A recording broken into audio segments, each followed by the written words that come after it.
No.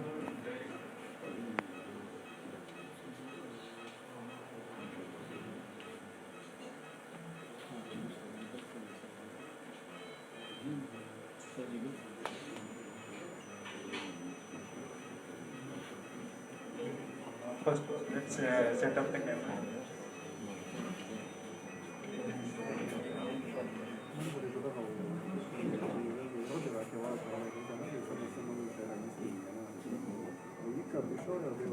Just put the gas pressure to 4 at the moment.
Okay, can you hear me? We will inshallah start the procedure. Yes, we can hear you, sir. So we will make the first step.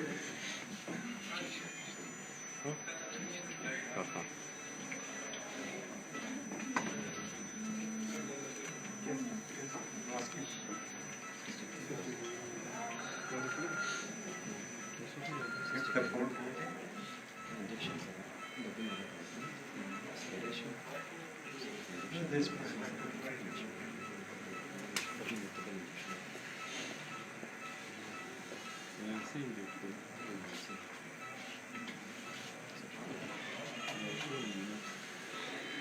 So normally we will use the short ports, but because we don't have the short ports, so I'll just manage with the long ports which we have got.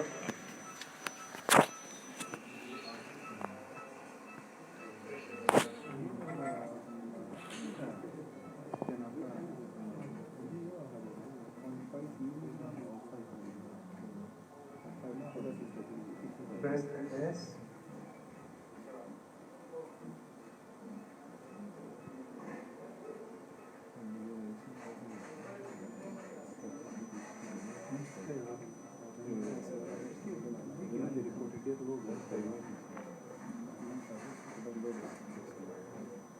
This is, I think, diaphragm. So this is the lungs, and this is the diaphragm. You will see. This is the diaphragm.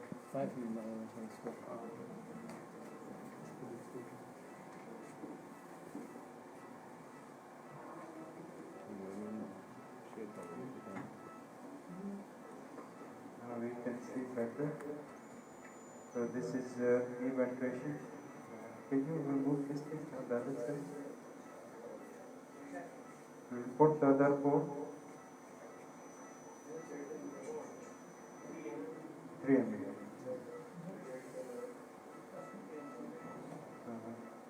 इस side से कौन है?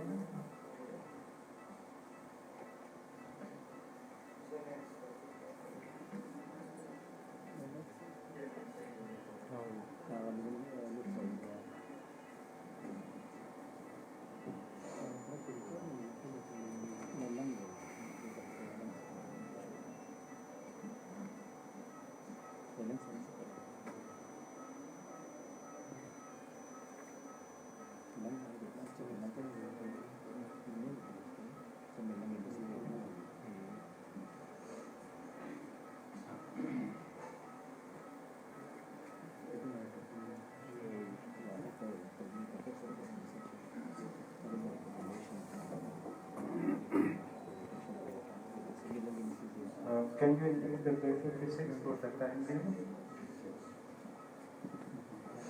Okay, very good.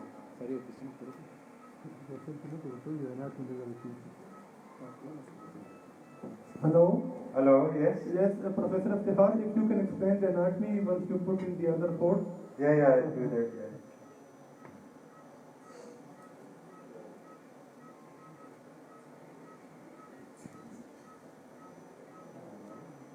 I'm putting the ports a little lower down because of the location of the diaphragm. And maybe after a while I'll remove these ports because that will.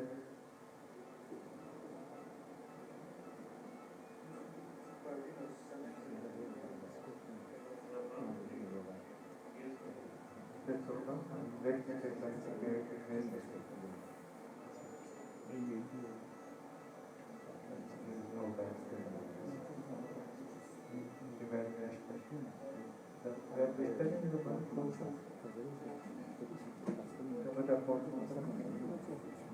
Number 4 is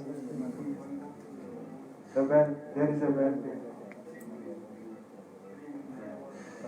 Just hold it.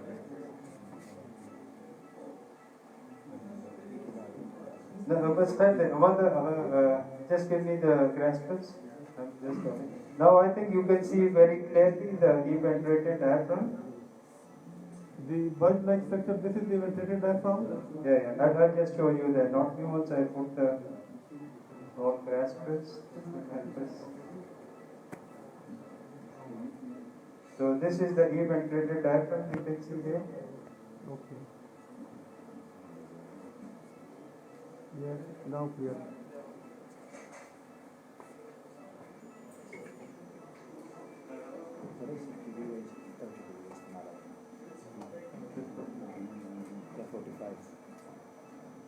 So you can see the spleen underneath.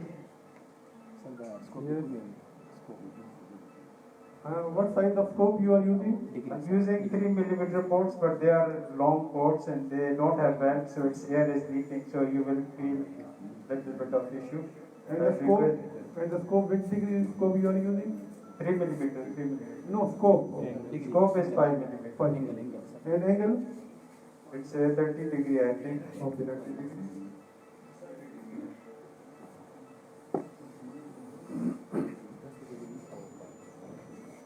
So, can we get the switches now?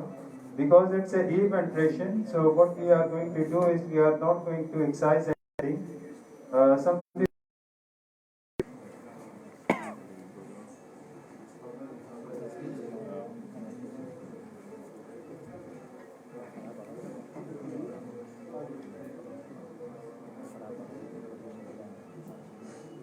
you can see on the medial side that it's all, you can see now the whole area now. This is the spleen which is actually trying to come onto our way. इसको half cut करते हैं half.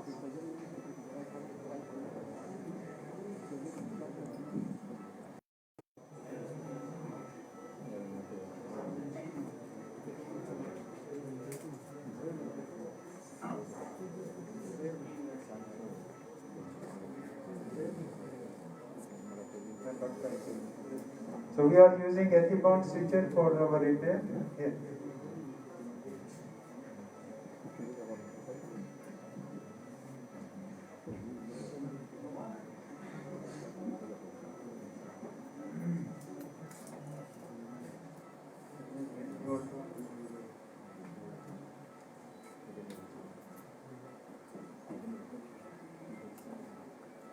Why not silk or proline or Vigris?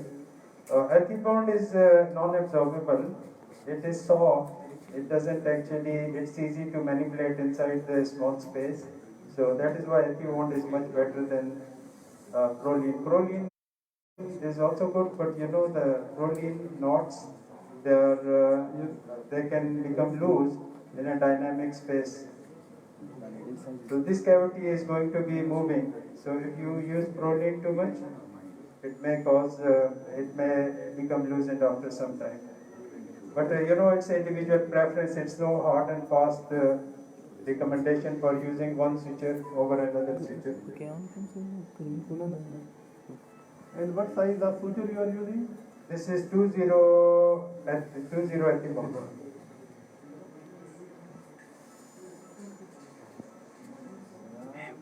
So what I do is, I don't want to make the diaphragm very tight.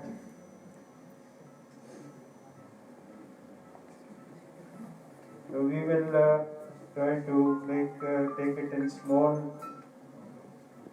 pieces.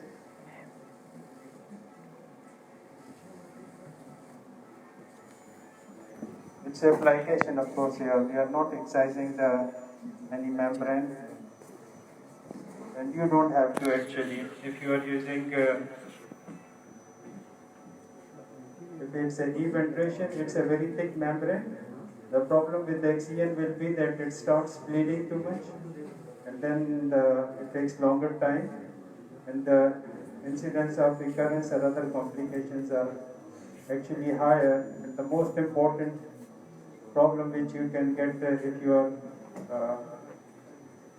if you are excising the diaphragm, that it can injure the thoracic duct and you can get a chylothorax. So just be sure that you don't need unnecessary complications in these patients. So this is actually eventration, you can just do a plication. Any condition in which you have felt the need to excise the If it is a diaphragmatic hernia with a membrane, then I will normally excise that membrane. Because then what happens is that if you don't excise the membrane, it can cause, it doesn't actually get a good repair and chances of recurrence are high. But then that membrane is very thin membrane and it is easy to excise it. Rather than eventration, it's very difficult to excise the membrane. Because you can, as you can see, it's very thick membrane.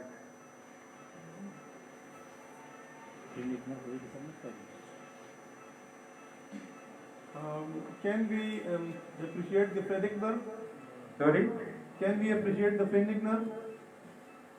I'll show it to you. It's on the medial side. We are working on the lateral side. When we go on the medial side, I'll try to demonstrate the phrenic nerve. At the moment, we are working on the lateral side, so you will not see the phrenic nerve.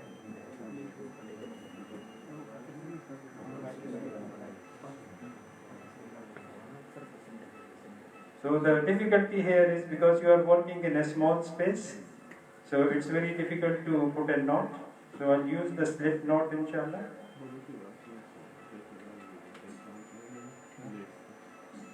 And what length of thread you are using? You know, I would try to use one suture when I'm working in my department, one or two sutures, but here we will try to use longer threads because we don't want to waste too much suture. So we will see how much we can take. But for the first one, I have taken a short length suture. We will see for the next suture we'll use an actually longer length.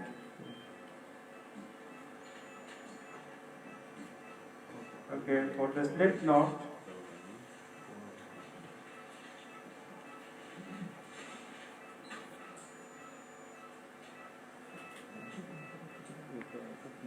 just fix here at first. So we use a reed knot and then we tighten this reed knot onto the, to make it a slip knot. If you don't use a leaf knot, then it is very difficult to make a slip knot. So what you do is you actually, once you have done it, hold these sutures and pull it together, and then they will give you the feeling that it slips. What we can do is, if we are not very happy with the one layer, we can always do a second layer. But this first suture will help us to actually see the areas where we can do the our repair and the area which we need to, how much what we can say, the size of diaphragm we want to involve in the repair. We don't want to do a very tight repair. The disadvantage is if it is a very tight diaphragm, then the chances of recurrence is higher. So you always use a lazy repair.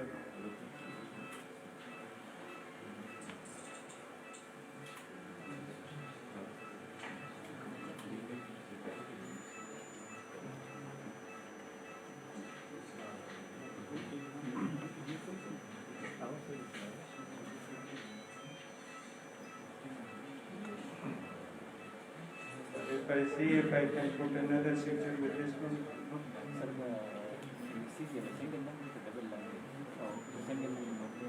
Sir, excuse me. What is the recommendation regarding the single lung anesthesia or double lung anesthesia?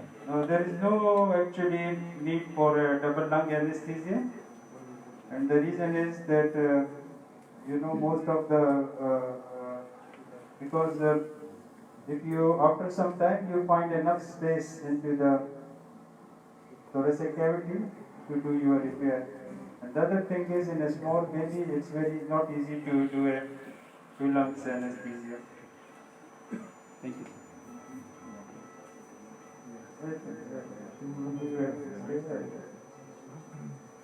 Okay, so for the needle, you just actually try to stay close to your. I'll take another seat. I'll take this needle out and we'll take it.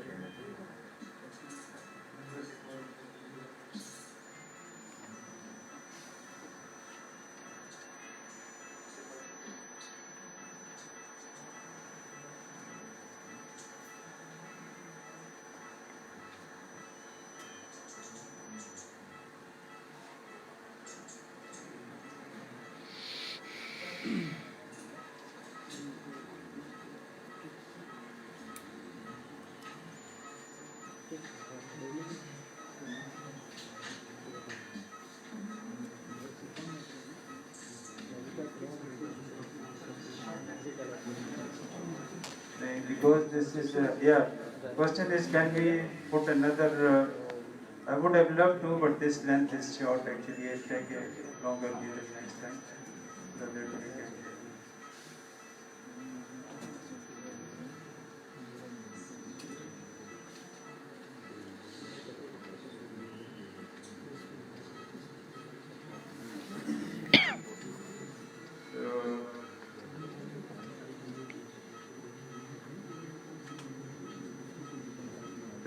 the other easy way of removing the needle is that you can just remove your port and put it again into the cell.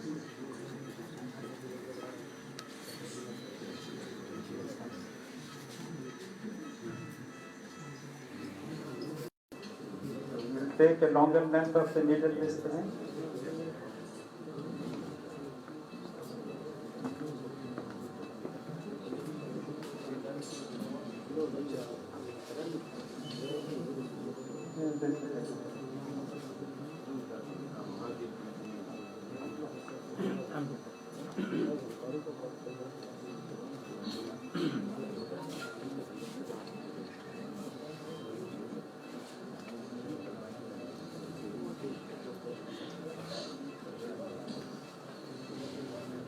So I've actually placed the needle through our port side because they are easy to place in a thoracic stethoscopy.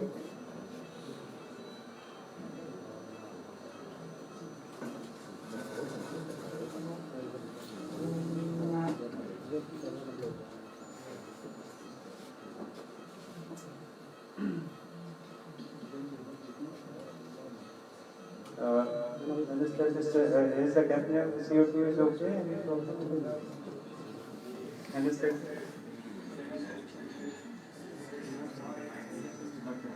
So then you will relax the patient little bit so he is moving.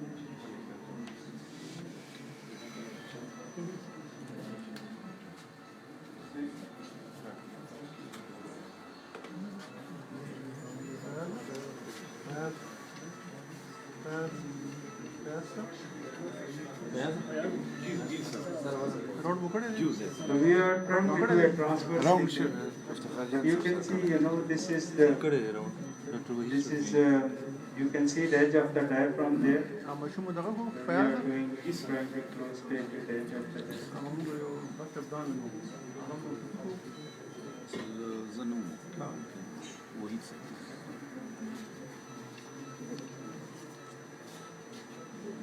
سرزت بروسكوب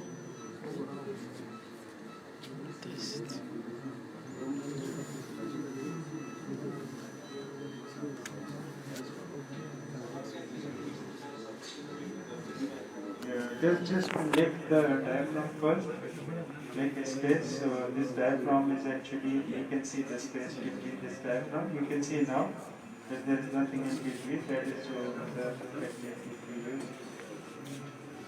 Professor Iftikhar, Lifting the diaphragm from the tissue. Professor Iftikhar, the corrugation in the diaphragm, they look like as if they are cut loose. So, Sorry? The corrugations in the diaphragm, they look like as if they are cut loose. So Yeah. how we are going to differentiate it from the gut? You know, if you, what I was telling is, for example, if you think this is a gut loop, just you can lift the diaphragm and press it with your artery, and you will see there is a space. If there is a space, it's unlikely to be anything behind, okay, like this. This is, you can see this space, then it's unlikely. If there is a space, then you can just pull it out and make sure that there is nothing in between. And you can press with your needle holder if you are in doubt. Whenever in doubt, there is no harm in making sure that you are not missing anything, you are not taking any foul loops or any other issue. You see, if we press it, you can see that it makes a space between the. So, sometimes there is. Sometimes what happens is, for example, here, if I am not sure, I'll try to stay superficial, pull it up, make sure there is nothing in between, and then take the knot or the needle near to the diaphragm. Make sure you push it. You can push it with your grasper. That will push the ball down. If you have pricked a bowel with the needle only, it will not cause any perforation or anything. But if there is a bowel loop trapped in the bowel, we can use a small needle to aspirate the bowel without closing it. You see now? Take all the tissue which is there, so that because if you don't take all the tissue, what happens is after some time this diaphragm, it will make adhesions between itself. So we want to make sure that it forms dense adhesions and doesn't cause any currents. So here the small, the switcher was actually trapped, so I just removed it. चरमी से sir अस्सलाम वालेकुम First thing, will not work because diaphragm is a dynamic cavity. You want it to continue to work all the time. If you make a first thing, it will just restrict its movement, so that will not work.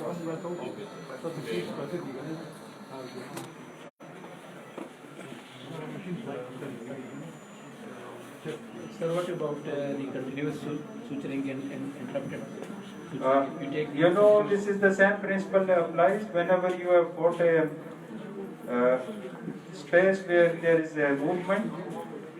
Continuous suture will not work. Even in hypospadias, if you want to do continuous suturing, it will not work. And the reason is when there is erection and ear action, the sutures will leave their place. So that is the same principle here. The continuous will not work, and there is a high chance of recurrence. So interrupted will give a better outcome in these cases. Thank you, sir. So I'm using a longer suture so that I can use it for the next stitch also. But as you can see, it's a big defect. So. Professor Iftikhar, our chairman board of governors, he has come and he says welcome to you. He was busy in some important business, so he couldn't attend the shield distribution ceremony. He says welcome to you. Thank you so much. Yes.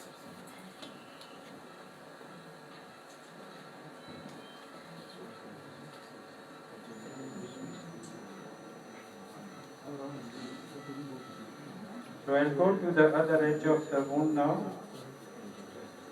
So the important thing is that this is a small baby. You know that there is a limitation of space. So you cannot just rush and try to do the things quickly, because then there is a more chance of trauma and injury. So we will try to keep our procedure slowly and in a proper way. The other thing is we are not using very high CO2 levels. We are just using 4 to 6 millimeter, just to keep the lungs away, and we are monitoring the CO2 and at this point so we just keep the procedure slowly and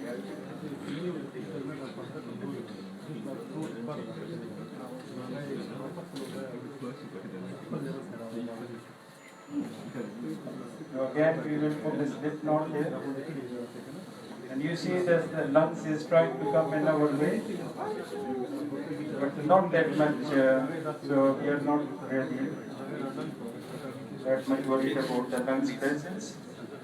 If it is becoming too hyperventilated, then we will request the anesthetist to reduce the tidal volume so that we can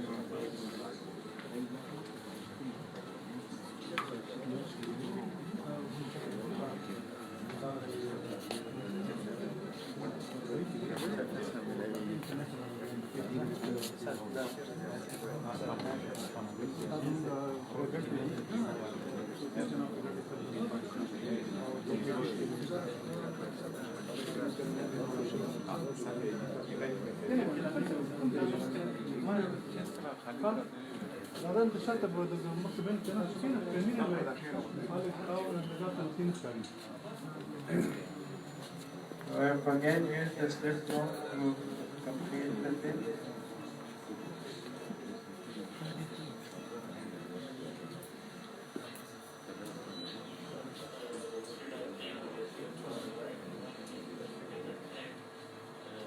Surgeon's note.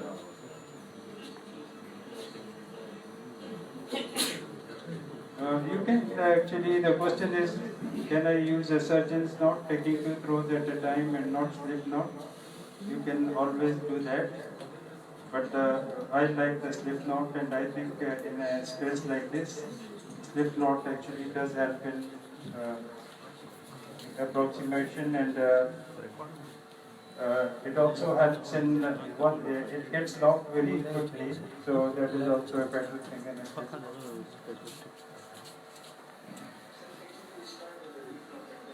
Yeah. It's a reef knot, and then we push it and make a slip knot over it. You can't make a slip knot with a double surgeon's knot.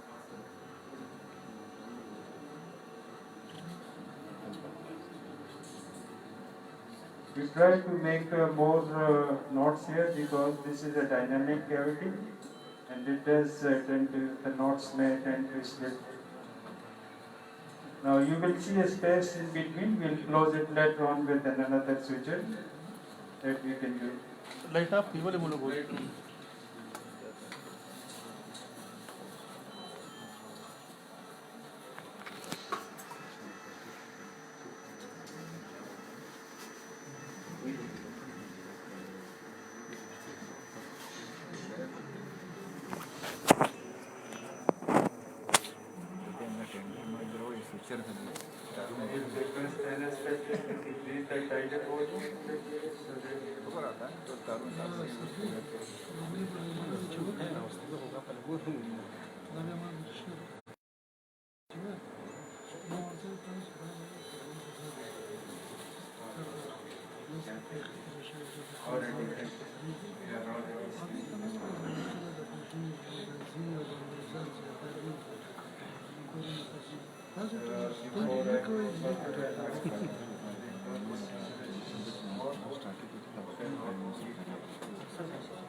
There's a question that can we differentiate between 2D and a vertical spot, and